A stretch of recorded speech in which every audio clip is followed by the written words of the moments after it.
Hello students, welcome to EPG Pathshala.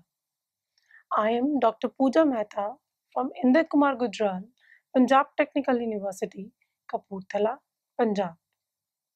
Today we are going to talk on module Attitude Formation and Change from paper Organizational Behavior.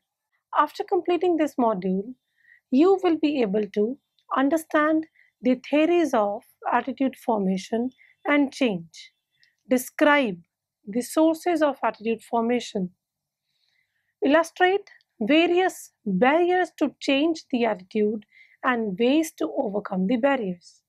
Attitude of employees is very important for management because of its influence on the behavior. Bringing about the desirable change in the attitude and values of the employees is the biggest challenge for the management. This module will focus on understanding various theories underlying the procedure of changing the attitude and various forces that promote the change and also the forces that hinder the change. Dear students, now we are going to discuss theories of attitude formation. How do attitudes develop and how do attitudes change? To answer this question, a number of theories have been postulated by various psychologists. These theories explain the process of attitude formation and change. Based on the psychological process involved in understanding the attitude formation and change, these theories can be categorized into three categories: cognitive consistency theories, functional theory, and social judgmental theory. Now we will discuss cognitive consistency theory. These theories assume that people seek consistency between their attitudes and behavior. Human beings usually endeavor to reconcile their divergent beliefs, attitudes, and behavior to attain consistency and to appear more rational. Any inconsistency leads to discomfort, anxiety, and tensions. Therefore, forces are initiated to return an individual to the state of equilibrium, where attitudes and behaviors are consistent. This can be done by either altering the attitude or by developing rationalization for the discrepancy. In brief, we can just say that all consistency theories focus on inconsistencies which occur between beliefs, attitudes, and behavior. A few important consistency theories are balance theory, Abelson's extension of balance theory, and congruity theory. Firstly, we will discuss balance theory. Balance theory of attitude was given by F. Heather. This theory focuses on consistency in the judgment of other persons and the issues that are linked with some form of relationship. According to this theory, three elements, the person, the other person, and the impersonal entity, are involved in the process of attitude formation. Between these three elements, two basic types of relationships, sentiment relationships and unit relationships, exist. Sentimental relationships include sentiments involved between the elements, and unit relationships describe that the two elements are perceived as together. Both sentiment relationships and unit relationships can be either positive or negative. Dear students, please look at the exhibit given here. This exhibit clearly explains that the three elements, the person, the another person, and the impersonal entity, they are related with each other with the help of two relationships, sentiment relations and unit relations. Sentiment relations and unit relations both are of positive type or of negative type. Dear students, having seen the exhibit, we can say that this theory explains that generally people tend to perceive other persons and the objects linked to them so that state of balance is obtained in the system. State of balance exists if number 1, 3 relationships are positive, number 2, 2 relationships are negative and 1 is positive. On the other hand, state of imbalance exists if number 1, 3 relationships are negative or 2 relationships are positive and 1 is negative. The balanced states are stable and unbalanced states are relatively unstable. Whenever any imbalance arises, it leads to the state of tension and discomfort which motivates the person to restore the balance by changing the relations. The second consistency theory is Abelson's extension of balance theory.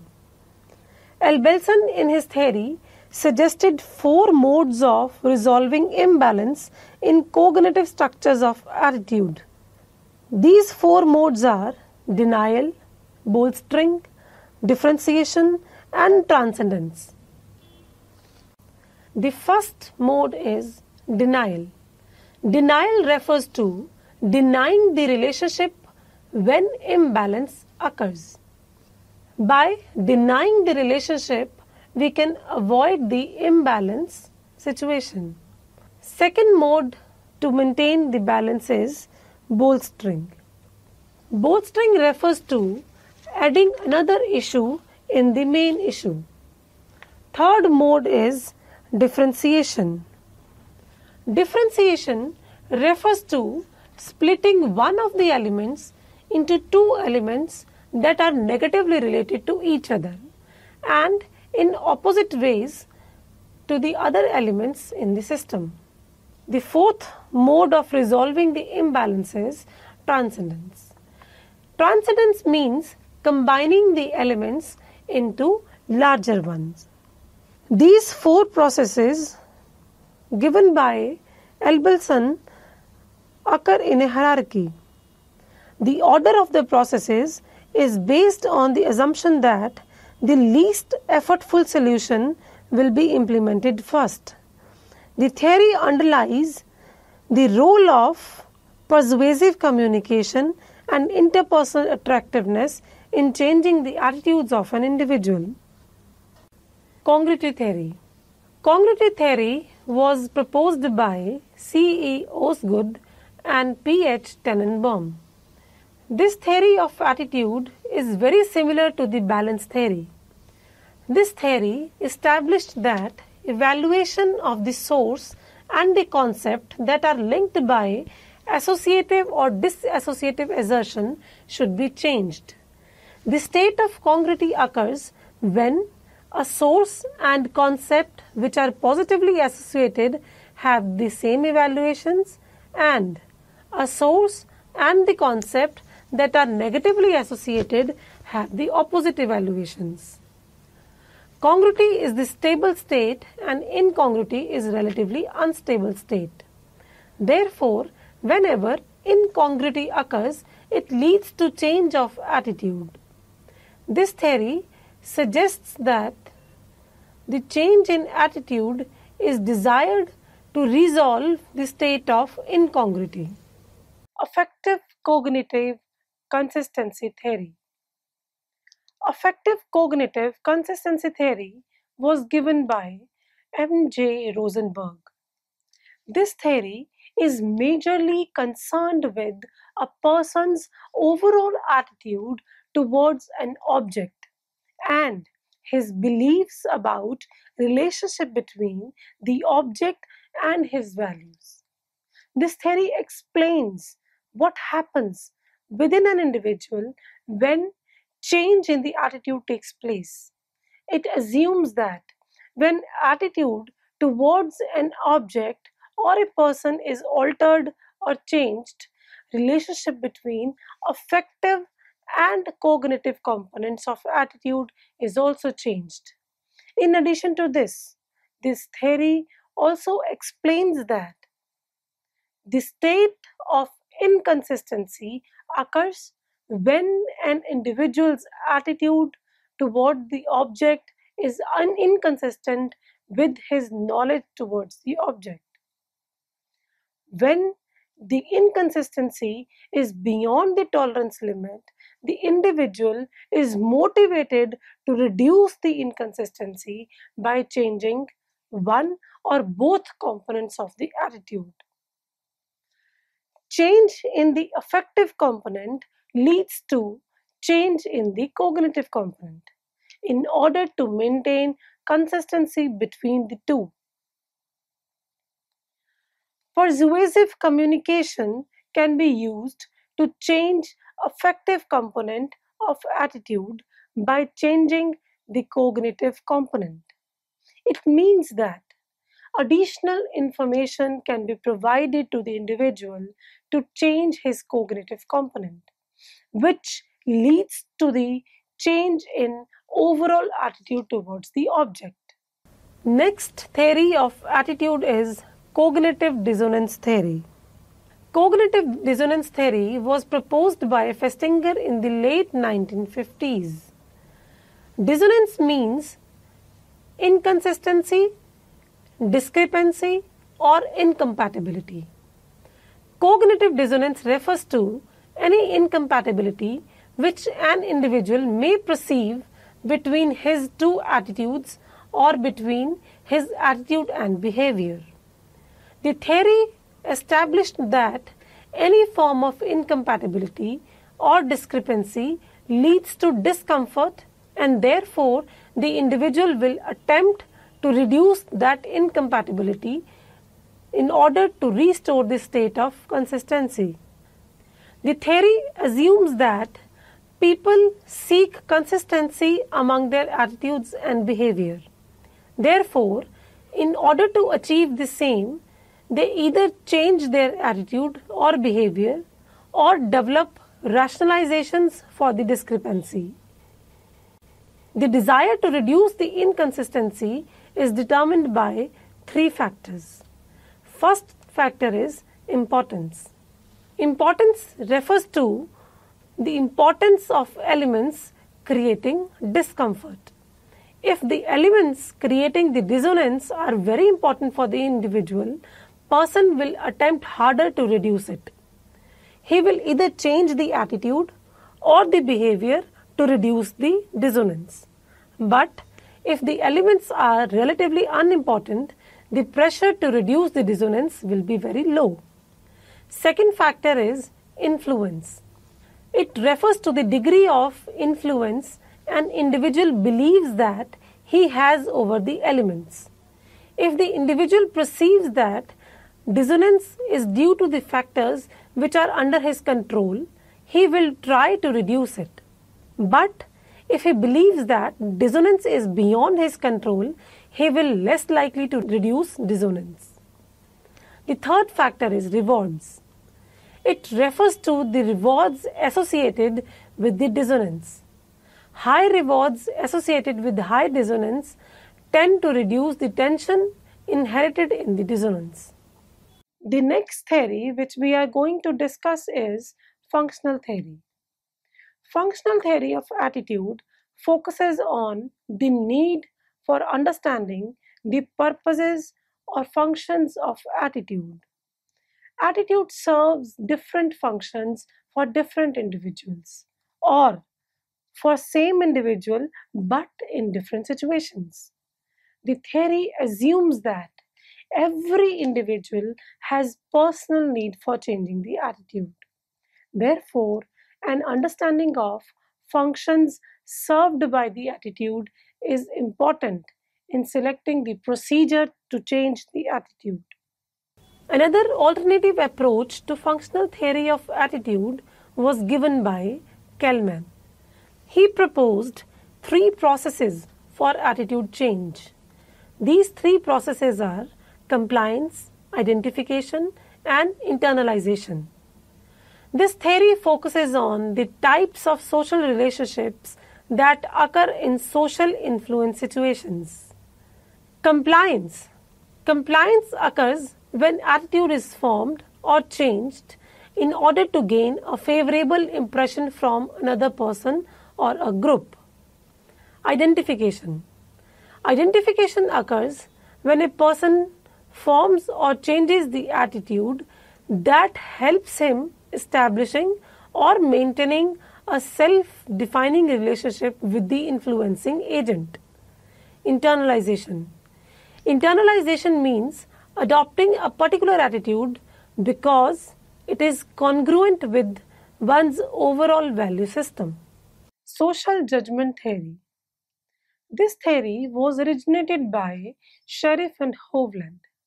The theory explains that how a person's existing attitudes distort attitude towards some other objects and how these judgments mediate the process of attitude change. In simple words, we can say that a person's initial attitude towards an object provides standards or reference points against which he evaluates other opinions. These views of attitude can be defined in terms of attitudinal continuum, which is comprised of latitudes. Latitude of acceptance provides the range of opinion which are acceptable for an individual and can best describe his own stand. Latitude of rejection provides the range of opinions which are objectionable for an individual. The latitude of non-commitment provides the range of opinions which a person find neither acceptable nor objectionable. Therefore, this theory applies the principle of judgment on the process of attitude change. Dear students, now we will discuss formation of attitudes. Attitudes are not inherited, but they are acquired over a period of time. Individuals acquire attitudes from various sources. The most common sources we will discuss now. The first common source of formation of attitude is direct experience. Individuals' own direct experiences, whether favorable or unfavorable, towards an object or a person are the major source of attitude formation. For example, if an employee received his first promotion in an organization just after 6 months of his joining, his colleagues will likely to believe that they also will get their promotion after 6 months. Second source of attitude formation is classical conditioning and attitudes. Formation of attitudes can also be explained on the basis of principles of learning. Classical conditioning principle of learning explains that people tend to develop an association between various objects and emotional reactions accompanying them. For example, an employee develops a positive attitude towards his new assignment because on this assignment he will get to work at a beautiful hilly area of the country. Next source of attitude formation is operant conditioning. Another learning principle, operant conditioning, is also used to explain the process of attitude formation. This principle explains that attitudes that are reinforced either verbally or non-verbally tend to be maintained, or the attitudes which elicit unwanted responses from others tend to be changed. Vicarious learning. It is a type of learning in which a person learns by observing others. This type of learning also accounts for attitude development, specifically when the person does not have a direct personal experience with the object. In such cases, an individual can develop his attitude towards the object by observing others. Generally, children adopt the attitude of their parents through vicarious learning processes. Another very common example of vicarious learning is developing attitudes by watching television, movies, and other media sources. Another source of attitude formation is family and peer groups. A person can also develop the attitudes by imitating his parents, teachers, or colleagues. People observe the way their family and friends behave and start shaping their attitude and behavior to align with theirs. Next source of attitude formation is neighborhood. Our neighborhood and surroundings also provide us a very strong and influential framework of cultural facilities, religious and ethnic groups. The people belonging to different culture or ethnic groups may have different attitudes and behaviors. Individuals tend to accept or deny some of these attitudes in accordance to the value system. Next source of attitude formation is economic status and occupations. Economic status and occupation of an individual also influence the process of attitude formation. The socio-economic background and occupation of an individual contribute a lot in developing the present and future attitudes. Mass communication. All types of mass media, television, radio, magazines, newspapers, and any other media which provides large quantity of information to the audience also influence attitude development. The information communicated through the mass media is constructed in such a way to cater the attitude of the audience. On the other hand, people also select the particular form of mass communication that reflect their attitude towards various issues. Now we will discuss the process of attitude change. Attitudes of the employees are not always rigid. They can be changed. It is always in the best interest of the organization to try for the change. But changing attitude of employees is not so easy because there are many barriers to it. So firstly we will discuss barriers to change. There are a number of barriers which can prevent people from changing their attitudes. Now we will discuss the barriers one by one. The first barrier to change the attitude is balance and consistency.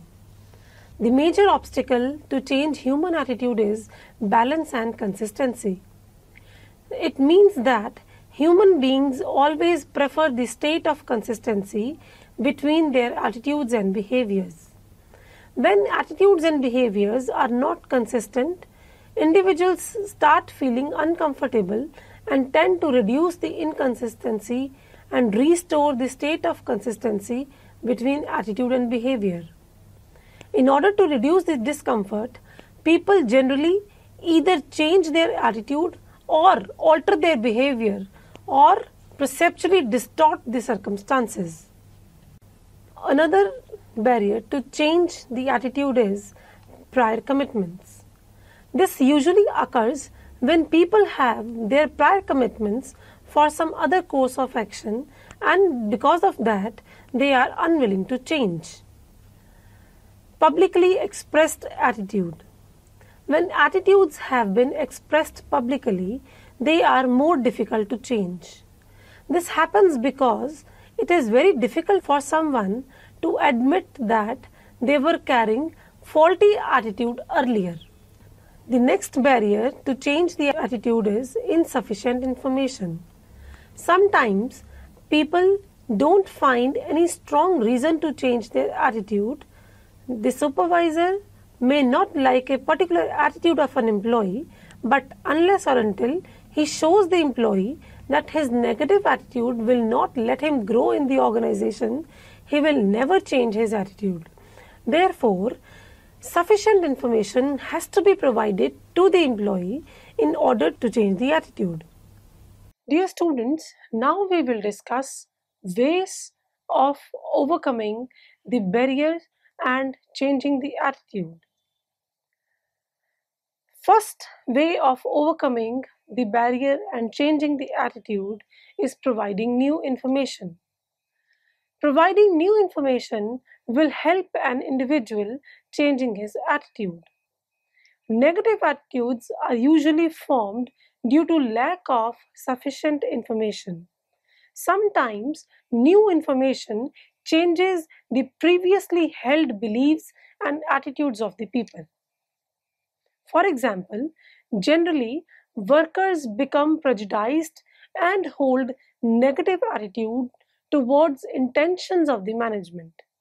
If they are provided with information that management actually cares for their welfare, they can easily change their attitude. The another method of changing the attitude is use of fear.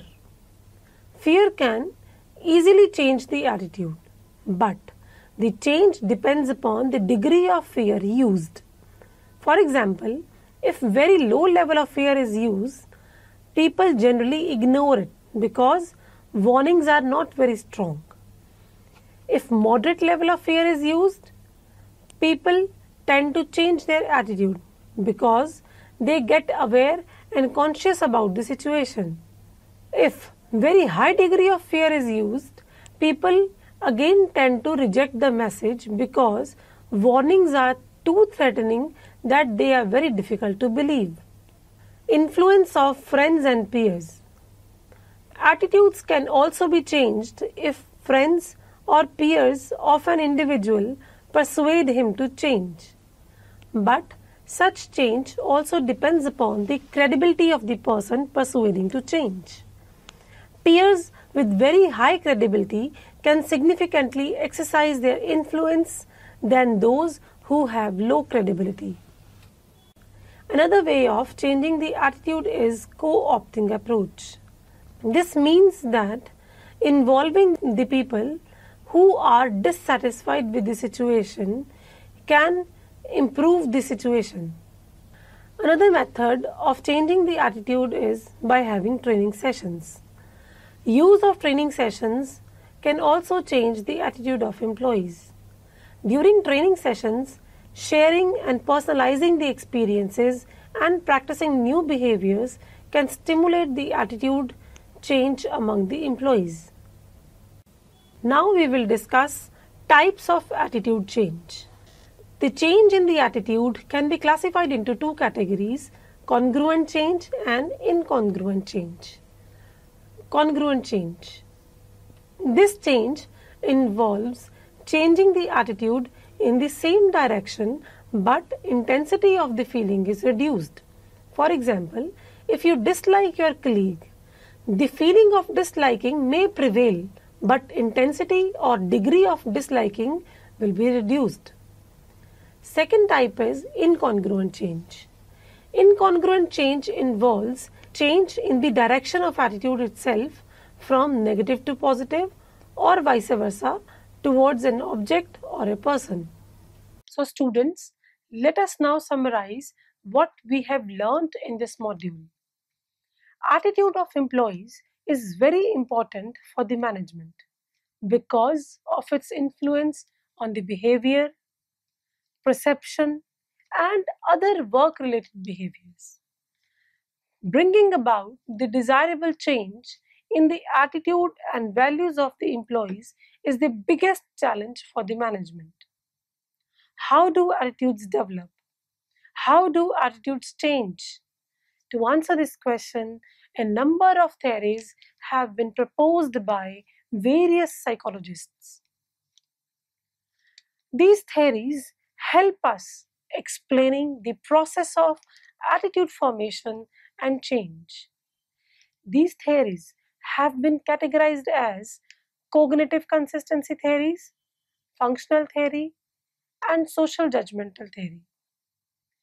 These theories assumes that people seek consistency between their attitude and behavior. People endeavor to reconcile their divergent beliefs, attitudes, and behavior to attain the consistency and to appear more rational.